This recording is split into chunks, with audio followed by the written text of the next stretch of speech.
கணியத்திற்குரிய அல்லாஹ் நல்லடியார்களே,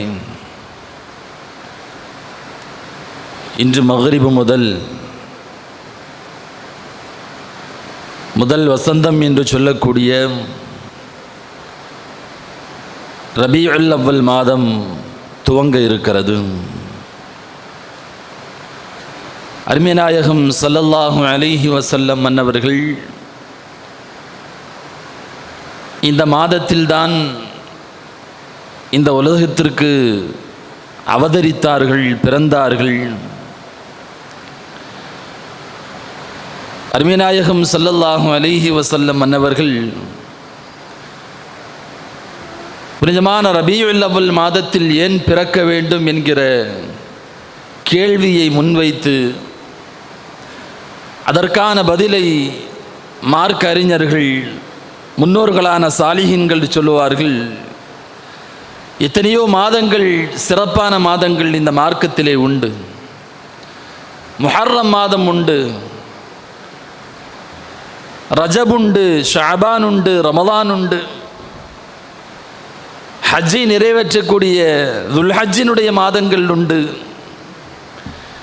இப்படி ஏராளமான மாதங்கள், சிறப்பு மிகு மாதங்கள் இந்த மார்க்கத்தில் இருந்தும் நபிகள் நாயகம் ஸல்லல்லாஹு அலைஹி வஸல்லம் மன்னவர்கள் ரபீஉல் அவ்வலிலே பிறப்பதற்கான, அவர்களுடைய பிறப்பை ரபீஉல் அவ்வலிலே அல்லாஹ் வைத்ததற்கான ரகசியம் என்ன, காரணம் என்ன என்பதை பற்றி மார்க்க அறிஞர்கள் சொல்லுவார்கள். ஒருவேளை ஸல்லல்லாஹு அலைஹி வஸல்லம் மன்னவர்கள் நாம் எந்த மாதங்களை சிறந்த மாதங்கள் என்று சொல்லுகிறோமோ அதில் அல்லாஹ் பிறக்க வைத்திருந்தால் அந்த மாதத்தின் சிறப்பை முற்படுத்தி பெருமானார் பிறந்தார்கள் என்கிற பேச்சு மக்களிடத்திலே வந்திருக்கும். ரமலான் அல்லாஹ்விடத்திலே சிறந்த மாதம், எனவே அந்த மாதத்திலே பெருமானார் பிறந்தார்கள். முஹர்ரம் ரப்பிடத்திலே சிறந்த மாதம், எனவே அந்த மாதத்தில் பெருமானார் பிறந்தார்கள் என்று அந்த மாதத்தினுடைய சிறப்பை முன்வைத்து பெருமானாருடைய பிறப்பு பேசப்பட்டு விடக்கூடாது என்பதனால்தான் முஹம்மது ஸல்லல்லாஹு அலைஹி வஸல்லம் மன்னவர்களை ரபீஉல் அவ்வலிலே பிறக்க வைத்து அந்த மாதத்திற்கென்று ஒரு சிறந்த அந்தஸ்தை, ஒரு பரக்கத்தை அல்லாஹ் இந்த உம்மத்திலே ஏற்படுத்தி தந்தான் என்று சொல்லுவார்கள் சாலிஹீன்கள். கண்ணியத்திற்குரியவர்களே, அந்த சிறப்பான ஒரு மாதத்தை தான் இன்றைக்கு நாம் அடைய இருக்கிறோம் இன்ஷா அல்லாஹ். நபிகள் நாயகம் ஸல்லல்லாஹு அலைஹி வஸல்லம் மன்னவர்கள் அவர்களுடைய பிறப்பு ஏன் கொண்டாடப்பட வேண்டும்? ஸல்லல்லாஹு அலைஹி வஸல்லம் மன்னவர்களுடைய பிறப்பு ஏன் நினைவு கூறப்பட வேண்டும்? இரண்டு விஷயங்கள், நிறைய காரணங்கள் உண்டு. மிக பிரதானமான இரண்டு விஷயங்கள். முதலாவது, ஸல்லல்லாஹு அலைஹி வஸல்லம் மன்னவர்களை அல்லாஹ் இந்த உம்மத்திற்கு ரஹ்மத்துல் லில் ஆலமீனாக அனுப்பி வைத்தான். ரஹ்மத்துல் லில் ஆலமீன், மார்க்க அறிஞர்களுக்கு தெரியும், ஆலமீன் என்று சொன்னால் ஒட்டுமொத்த பிரபஞ்சத்தையும் அது எடுத்துக்கொள்ளும். ஹுதல் லில் ஆலமீன் என்று குர்ஆனை அல்லாஹ் சொல்லுகிறான். அகிலத்தார்களுக்கு, பிரபஞ்சங்களுக்கு இந்த குர்ஆன் நேர்வழிகாட்டு என்று அல்லாஹ் சொல்லுவதை போல பெருமானாரை பற்றி குறிப்பிடுகிற போது ரஹ்மத்துல் லில் ஆலமீன், இந்த எல்லா பிரபஞ்சங்களுக்கும் ரப்புல் ஆலமீன் சொல்றோம்.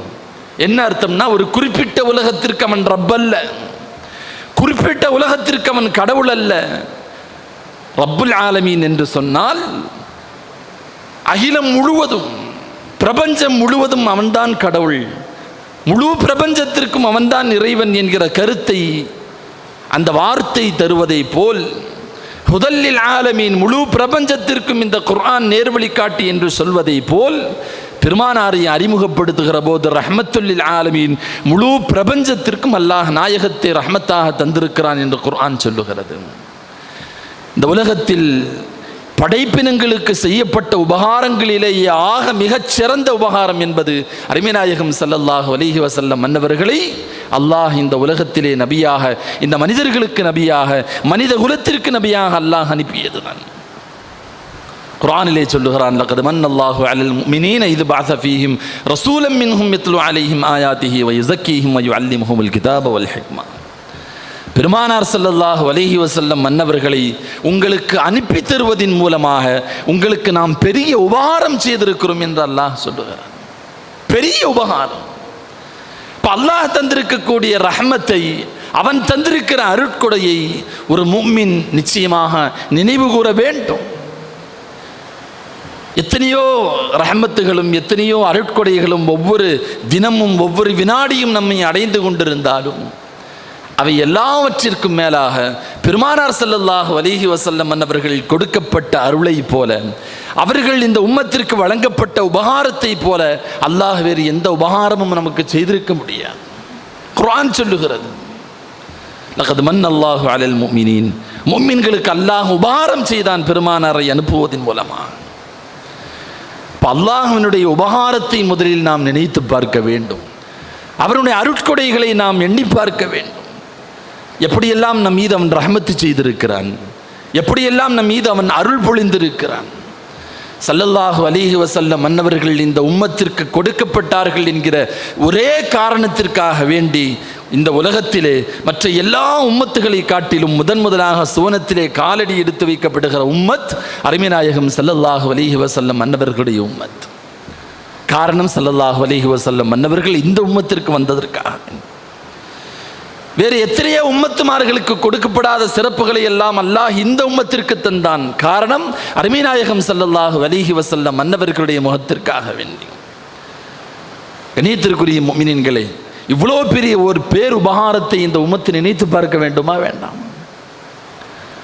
பெருமானார் ஸல்லல்லாஹு அலைஹி வஸல்லம் மன்னவர்களுடைய பிறப்பை கொண்டு மகிழ்வது, அதற்காக மகிழ்ச்சி கொள்வது, அதை அடிப்படையாக வைத்து இபாதத்து செய்வது என்பது மார்க்கத்திலே ஷரியத்திலே பெரிய நன்மைக்குரிய காரியம் என்பதை அஹ்லுஸ் சுன்னத் வல் ஜமாஅத்தினுடைய எல்லா உலமா பெருமக்களும் சொல்லியிருக்கிறார்கள்.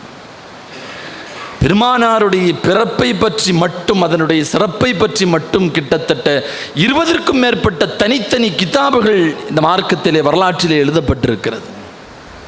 ரசூல் ஸல்லல்லாஹு அலைஹி வஸல்லம் பிறப்பின் சிறப்பு மட்டும் பெரிய பெரிய இமாம்கள், இமாம் சுயூத்தி ரஹ்மத்துல்லாஹி அலைஹி என்பவர்கள் போன்றவர்கள் எல்லாம் பெருமானாருடைய பிறப்பை கொண்டாடுவதற்காக வேண்டி மட்டும் தனி புத்தகம் எழுதியிருக்கிறார்கள் என்று சொன்னால், அஹ்லுஸ் சுன்னத் வல் ஜமாஅத்தினுடைய எல்லா உலமாக்களுடைய கருத்தும் அதுதான். அருமைநாயகம் ஸல்லல்லாஹு அலைஹி வஸல்லம் மன்னவர்களுடைய பிறப்பை கொண்டு மகிழ்ச்சி கொள்வது இந்த மார்க்கத்தில் நமக்கு வழங்கப்பட்டிருக்கிற ஒரு இபாதத். அபூ லஹப் நமக்கெல்லாம் தெரியும். ஹஸரத் அனஸ் ரலியல்லாஹு அன்ஹு அவர்கள் சொல்லுகிறார்கள், புகாரியிலே பதிவு செய்யப்பட்டிருக்கக்கூடிய ஹதீஸ், இது பலகீனமான ஹதீஸ் அப்படின்னு யாரும் நிராகரிச்சிட முடியாது. ஆதாரபூர்வமாக எழுதப்பட்டிருக்கக்கூடிய ஹதீஸ். அனஸ் ரலியல்லாஹு அன்ஹு அவர்கள் அறிவிக்கின்றார்கள், அபூ லஹபினுடைய வஃபாத்திற்கு பின்னால் பல நாட்கள் கழித்து நான் ஒரு முறை அவரை கனவிலே காணுகிறேன். அபூ லஹப்ட்ட கேட்டேன், எப்படி இருக்கேன்னு கேட்டேன். அபூ லஹப் சொன்னான், ரொம்ப கஷ்டப்படுறேன், ஆனாலும் ஒவ்வொரு வாரமும் திங்கட்கிழமை மட்டும் எனக்காக என்னுடைய 2 விரல்களில் இருந்து எனக்கு நீர் புகட்டப்படுகிறது. அதை கொண்டு நான் என்னை கொஞ்சம் ஆசுவாசப்படுத்திக் கொள்கிறேன், ஓரளவு சோதனையிலிருந்து என்னை நான் பாதுகாத்துக் கொள்கிறேன் என்று அபூ லஹப் சொன்ன செய்தியை அனஸ் ரலியல்லாஹு அன்ஹு அவர்கள் சொல்லுகிறார்கள்.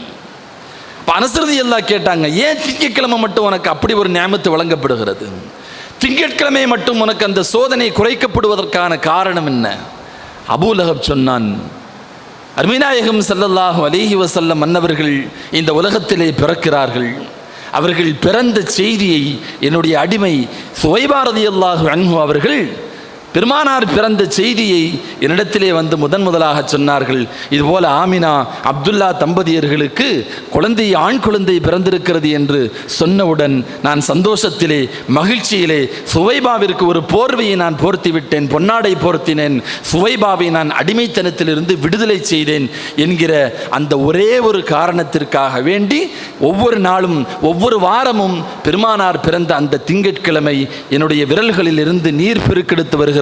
அதை கொண்டு நான் என்னுடைய சோதனையிலிருந்து ஓரளவு தப்பித்துக் கொள்கிறேன் என்கிற இந்த செய்தி அனஸ் ரலியல்லாஹு அன்ஹு அவர்களின் வாயிலாக புகாரியிலே பதிவு செய்யப்படுகிறது.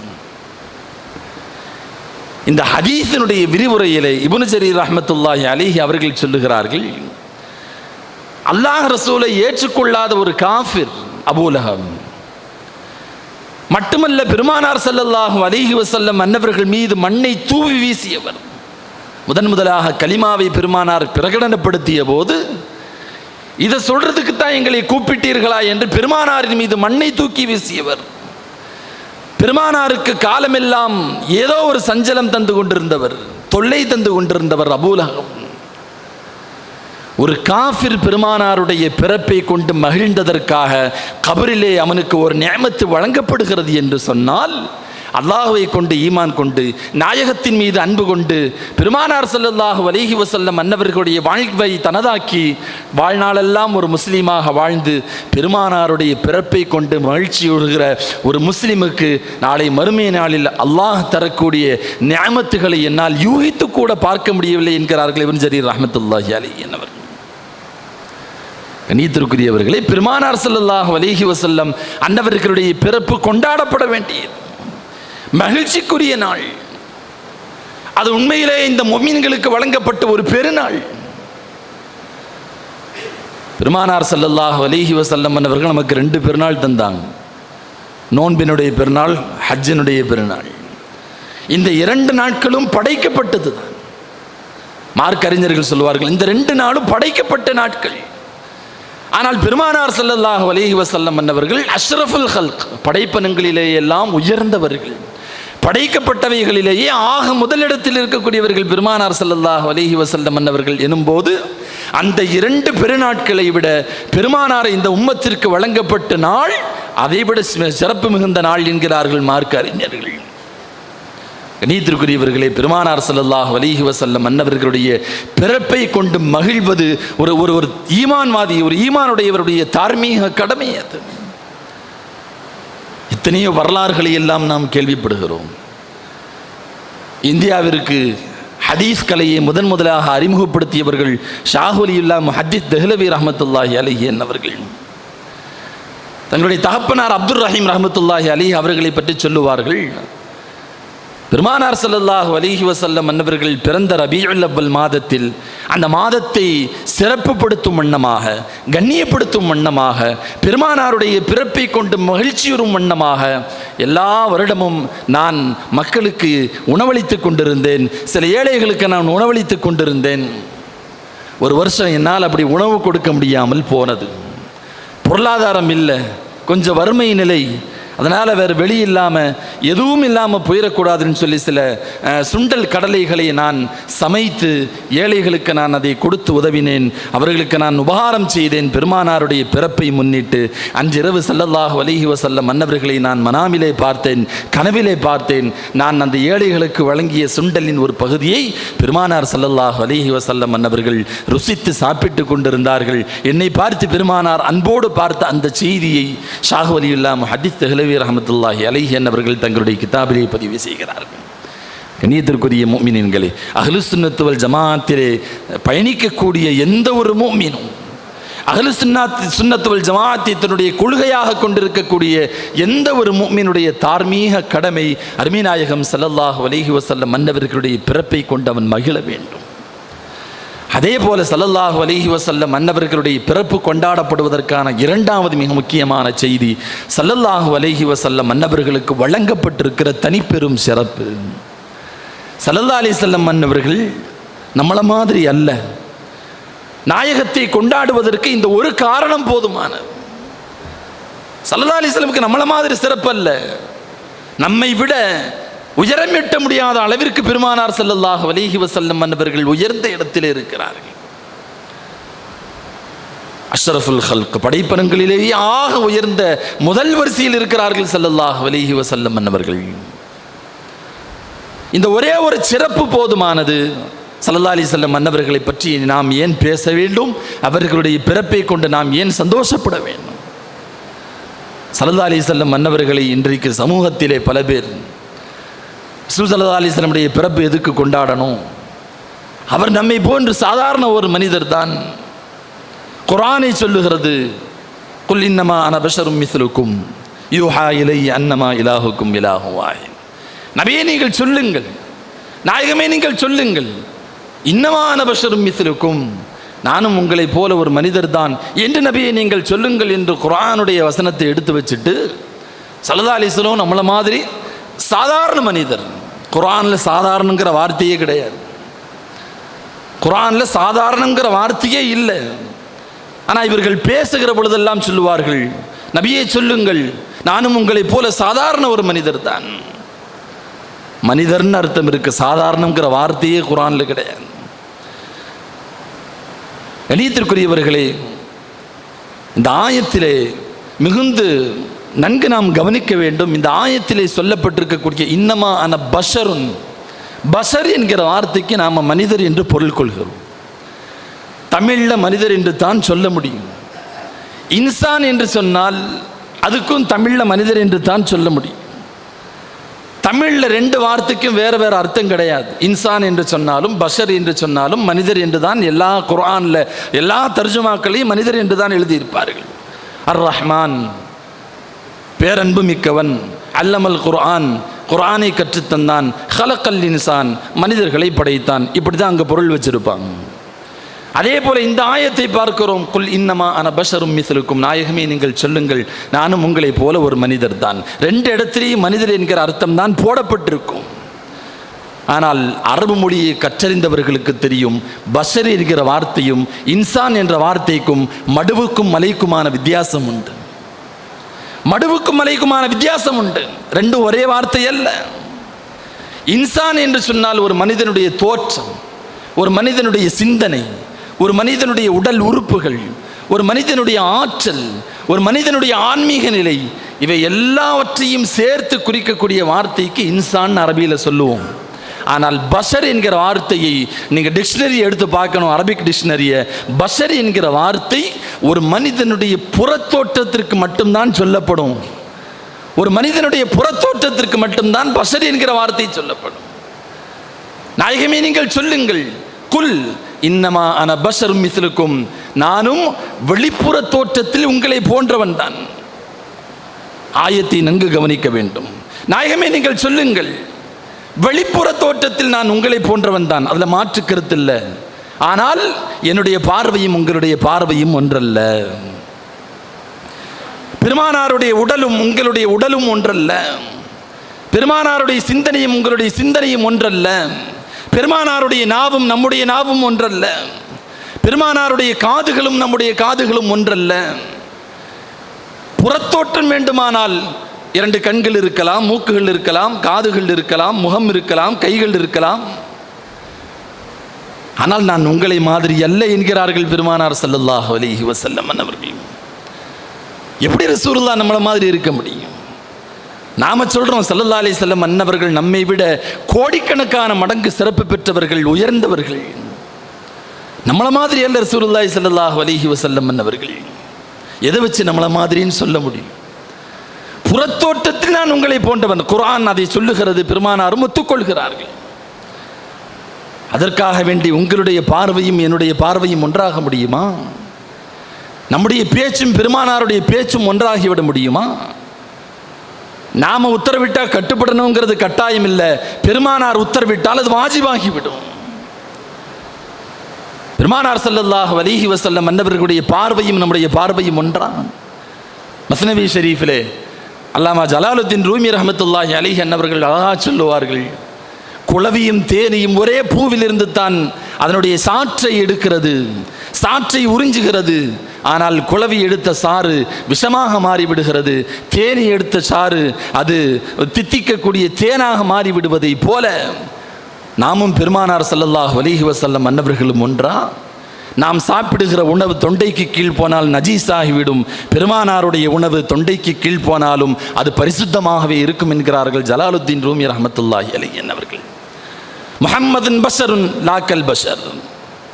ஸல்லல்லாஹு அலைஹி வஸல்லம் அன்னவர்களும் பஷர் தான், மனிதர் தான், லாக்கல் பஷர். ஆனால் எல்லா மனிதர்களைப் போலவும் அல்ல. யாக்கூத்துன் ஹஜர், வைர மாணிக்கம், மாணிக்க கற்களும் கற்கள் தான். லாக்கல் ஹஜர், மற்ற கற்களை போல் அல்ல, அதனுடைய அந்தஸ்து வேறு.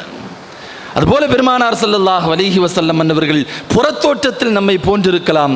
ஆனால் ஸல்லல்லாஹு அலைஹி வஸல்லம் அன்னவர்களுடைய ஹகீகத், அவர்களுடைய உள்ளமை என்பது நமக்கும் அதற்கும் நிறைய வித்தியாசம் உண்டு, நிறைய வித்தியாசம் உண்டு. ஸல்லல்லாஹு அலைஹி வஸல்லம் சொன்னாங்க, சில பேர் சஹாபாக்கள் பின்னால் தொழுகையில் நின்று சொரிஞ்சுக்கிட்டு இருக்கிறீங்க, நான் தொழுகையிலேயும் உங்களை நான் கவனித்துக் கொண்டிருக்கிறேன் என்று பெருமானார் ஸல்லல்லாஹு அலைஹி வஸல்லம் அன்னவர்கள் சொன்னார்கள். நாம் முன்னால் மட்டும்தான் பார்க்க முடியும். பெருமானார் ஸல்லல்லாஹு அலைஹி வஸல்லம் அன்னவர்களுக்கு பின்னால் நடப்பதை பார்க்கக்கூடிய ஆற்றலையும் அல்லாஹ் வழங்கியிருந்தான். ஒரு மலத்தை, ஒரு நஜீஸை ஒருவர் சாப்பிட்டால், ஹராமாக்கப்பட்ட ஒன்றை சாப்பிட்ட தண்டனைக்கு அவர் உள்ளாகுவார். பெருமானாருடைய சிறுநீரை குடித்துவிட்ட சஹாபியை கூப்பிட்டு ஸல்லல்லாஹு அலைஹி வஸல்லம் சொன்னாங்க, நரக நெருப்பு உங்களை தீண்டாது என்றார்கள் ஸல்லல்லாஹு அலைஹி வஸல்லம். ரசூலுல்லாஹ் நாமளும் எப்படி ஒன்றாக முடியும்? பெருமானாருடைய வேர்வை அத்தராக பயன்படுத்தப்பட்டது. நம்முடைய வேர்வைகளை அப்படி பயன்படுத்த முடியுமா? பெருமானார் ஸல்லல்லாஹு அலைஹி வஸல்லம் அன்னவர்களுடைய ஒவ்வொரு அங்க அசைவும் அதற்கும் இந்த மனித சமூகத்திற்கும் எந்த சம்பந்தமும் கிடையாது. சில சஹாபாக்களை கூப்பிட்டு தொடர் நோன்பு வைப்பதாக சில சஹாபாக்கள் சபதம் எடுத்த போது ஸல்லல்லாஹு அலைஹி வஸல்லம் கூப்பிட்டு எச்சரிக்கை செய்தார்கள். சௌமை விசால், தொடர்ந்து சாப்பிடாம நோன்பு திறக்காம அடுத்த நோன்பை கண்டினியூ பண்ணுற வேலையை நீங்கள் செய்யக்கூடாது. உங்களால் அது முடியாது.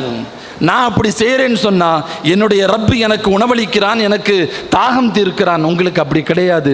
நீங்கள் ஒரு நாள் நோன்பு நோற்றால் இன்னொரு நாள் நோன்பை விட்டு விடுங்கள். ஒரு நாள் விட்டு ஒரு நாள் நோன்பு நோக்கிறதுக்கான அனுமதி கொடுக்கப்படுகிறதே ஒழிய சௌமை விசால் தொடர்ந்து பட்டினியாகவே இருக்கக்கூடிய அந்த நிலை உங்களுக்கு வழங்கப்படவில்லை, ஹராமாக்கப்பட்டிருக்கிறது ஸல்லல்லாஹு அலைஹி வஸல்லம் அவர்கள் சொல்லுகிறார்கள் என்றால் நாயகமும் பெருமானார் நாமும் பெருமானாரும் எப்படி ஒன்றாக முடியும்? ரசூலுல்லாஹி ஸல்லல்லாஹு அலைஹி வஸல்லம் அன்னவர்களுடைய ஒவ்வொரு விஷயத்தையும் நாளைக்கு நடக்கிறது ஸல்லல்லாஹு அலைஹி வஸல்லம் அன்னவர்கள் இன்னைக்கு துல்லியமாக சொல்கிறாங்க, இன்றைக்கு துல்லியமாக சொல்லுகிறார்கள். எத்தனையோ பேர் வாளை எடுத்துவிட்டு பெருமானாரை கொலை செய்வதற்காக வேண்டி அவர்கள் புறப்பட்டு மதீனாவிற்கு வந்தார்கள். எதுக்கு வந்தீங்க? சும்மா என்னுடைய சகோதரனை விடுவித்து விட்டு போகலாம் என்று வந்தேன் என்று சொன்னபோது ஸல்லல்லாஹு அலைஹி வஸல்லம் அவர்கள், காபாவுடைய நலல்ல நீயும் இந்நாளும் உட்கார்ந்து இன்னென்ன விஷயங்களை ஒப்பந்தம் போடவில்லையா?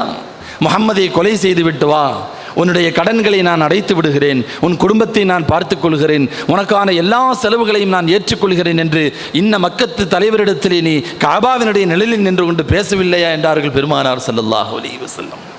அபூஜஹல் இங்கே கொல்லப்படுவான், உத்வா இங்கே கொல்லப்படுவான், ஷைபா இங்கே கொல்லப்படுவான் என்று பத்ர் களத்திலே ஒவ்வொரு இடத்தையும் ஸல்லல்லாஹு அலைஹி வஸல்லம் துல்லியமாக காட்டினார்களே. எப்படி பெருமானார் நாமும் ஒன்றாக முடியும்? அடுத்த செகண்ட் என்ன நடக்கும்னு சொல்ல முடியுமா? நம்மளால் யூகிக்கலாம், இன்ஷா அல்லாஹ் சொல்லலாம். ஆனால் நம்மால் உறுதிமொழி எந்த காலத்திலேயும் கொடுக்க முடியும். பெருமானார் ஸல்லல்லாஹு அலைஹி வஸல்லம் அன்னவர்கள் ஒவ்வொன்றையும் இந்த உம்மத்திற்கு துல்லியமாக சொன்னார்கள். ஏன் 1500 வருஷத்துக்கு பின்னால் என்ன நடக்குங்கிறத சொன்னாங்க. ஏன் ஆகிரத்திற்கு போனதற்கு பின்னால் என்ன நடக்கும்னு சொன்னாங்க ஸல்லல்லாஹு அலைஹி வஸல்லம் அன்னவர்கள். கண்ணியத்திற்குரிய முஃமினீன்களே, பெருமானாருடைய சிறப்பும் நம்முடைய சிறப்பும் ஒன்றல்ல. நிறைவாக ஒன்றே ஒன்று சொல்லி நான் நிறைவு செய்கிறேன். பெருமானார் ஸல்லல்லாஹு அலைஹி வஸல்லம் அன்னவர்களுடைய அந்தஸ்தை நாம் குறைச்சி மதிப்பிடுறோம். ரசூலுல்லாஹ் நம்மளை மாதிரி ஒரு ஆளு தான், அந்த வார்த்தை குஃப்ரில் கொண்டு போய் விட்டுரும். ரசூலுல்லாஹ் நம்மளை மாதிரி அல்ல, ஆகவே முடியாது, எந்த காலத்திலையும் ஆக முடியாது. ரசூலுல்லாஹ்ட்ட அல்லாஹ் கேட்குறான், நாயகமே, நான் நினைவு கூறப்படுகிற எல்லா இடங்களிலேயும் நீங்களும் நினைவு கூறப்படுவீர்கள். நம்முடைய வணக்க வழிபாடுகளை எடுத்து பாருங்க. ரசூலுல்லாஹ்வுடைய பேர் உச்சரிக்கலைன்னா இபாதத்து கூடாது. பாங்கில் ரசூலுல்லாஹ் அஷ்ஹது அன்ன முஹம்மது ரசூலுல்லாஹ் சொல்லலை, பாங்க கூடாது, திரும்ப சொல்லு. காமத்தில் விடுபட்டுருச்சு, திரும்ப சொல்லு. பெருமானார் மீது தரூத் இப்ராஹிம் மோதலையா உன் தொழுகை முழுமை பெறாது. ஜனாசாவில் தரூத் இப்ராஹிம் மோதலையா உன் தொழுகை முழுமை பெறாது. பெருமானாருடைய பெயர் துஆவிற்கு முன்னாலேயும் பின்னாலேயும் உச்சரிக்கப்படலையா உன் துஆ உன் கழுத்துக்கு மேலே ஏறாது. இப்படி எத்தனை விஷயங்கள் பெருமானார் ஸல்லல்லாஹு அலைஹி வஸல்லம் அன்னவர்கள் நினைவு கூறப்படுகிறார்கள். கண்ணியத்திற்குரிய முஃமினீன்களே, ஸல்லல்லாஹு அலைஹி வஸல்லம் அன்னவர்களுடைய சிறப்பையும் அந்தஸ்தையும் நாம் விளங்க வேண்டும். அந்த சிறப்பின் அடிப்படையில் தான் பெருமானாருடைய பிறப்பு எல்லா காலங்களிலேயும் கொண்டாடப்படுகிறது, நினைவு கூறப்படுகிறது. வல்ல சுப்ஹானஹு வ தஆலா பேசி என்பதை அமல் செய்யக்கூடிய நல்ல நசீபை அல்லாஹ் எனக்கும் உங்களுக்கும் தந்தருள்வானாக. வ ஆகிரு தஅவானா அல்ஹம்துலில்லாஹி ரப்பில் ஆலமீன்.